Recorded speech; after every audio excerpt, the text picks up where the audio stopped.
Hi అండి, welcome to Madhavi blogs. ఈరోజు వినాయక చవితికి ఉండ్రాలు సింపుల్గా ఎలా తయారు చేయాలో ఇప్పుడు చూద్దాం. దీనికోసం ఒక ప్యాన్ పెట్టుకొని దీనిలో ఒక గ్లాసు వాటర్ వేసుకుంటున్నాను. ఇప్పుడు దీనిలో మనం నానబెట్టుకుని ఉంచుకున్న 2 టేబుల్ స్పూన్స్ వరకు శనగపప్పును దీనిలో వేసుకుంటున్నాను. అలాగే 1 టేబుల్ స్పూన్ జీలకర్ర వేసుకొని బాగా బాయిల్ అవ్వాలి. ఇలా బాగా బాయిల్ అయినప్పుడు దీనిలో 1/2 టేబుల్ స్పూన్ వరకు సాల్ట్ వేసుకొని ఇలా బాయిల్ చేసుకోవాలి. ఇలా బాగా బాయిల్ అయిన తర్వాత దీనిలో 2 టేబుల్ స్పూన్ వరకు నెయ్యి వేసుకుంటున్నాను. వేసుకొని ఇప్పుడు ఒక గ్లాసు వాటర్కి ఒక గ్లాసు బియ్యం నూక వేసుకుంటున్నాను. వేసుకొని ఒకసారి బాగా మిక్స్ చేసుకుందాం. అంతా కలిసేలా బాగా కలుపుకొని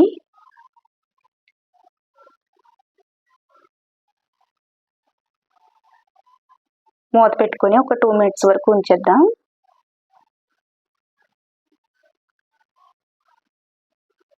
ఉడికిపోయి ఉంటుంది. ఇప్పుడు ఒకసారి మూత తీసి ఒకసారి బాగా కలుపుకుందాం.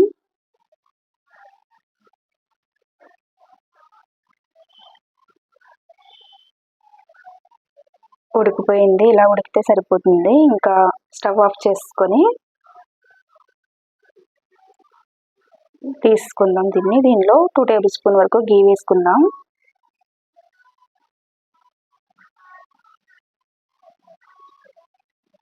నెయ్యి వేసి ఒకసారి బాగా కలుపుకొని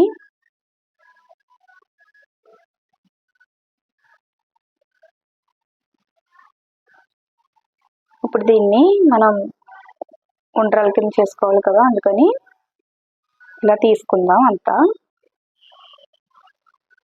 ఇలా వేడిగా ఉన్నప్పుడే చేసుకోవాలి, కాలుతూ ఉంటుంది. అందుకని ఇలా కవర్ పెట్టుకుంటున్నాను. కవర్ పెట్టి ఇలాగా చేసుకుంటే వేడి మీదే చేయాలి, లేదంటే ఉండకుండా విడిపోతూ ఉంటుంది.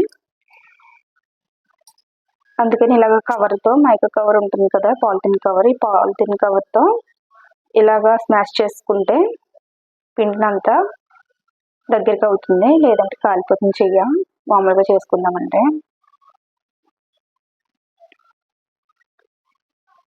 ఇది వేడి మీద చేయాలి. ఇలా బాగా కలుపుకొని ఇప్పుడు ఉండలు చేసుకుందాం.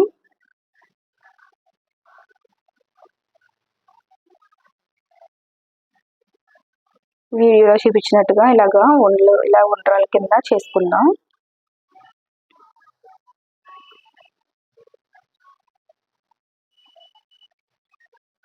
నేను సైజులో చేసుకుంటున్నాను. ఇలాగా ఒక దాని తర్వాత ఒకటి అన్ని చేసుకొని పక్కన పెట్టుకుందాం.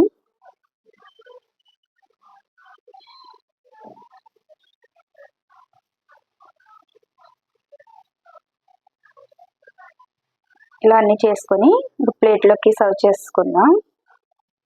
ఇంతేనండి, చాలా సింపుల్గా వినాయక చవితికి ఇలా ఉండ్రాలు చేసి దేవుడికి నైవేద్యం కింద పెట్టుకోవచ్చు. ఈ వీడియో మీకు నచ్చినట్లయితే లైక్, షేర్, సబ్స్క్రైబ్ చేయండి. Thank you for watching this video.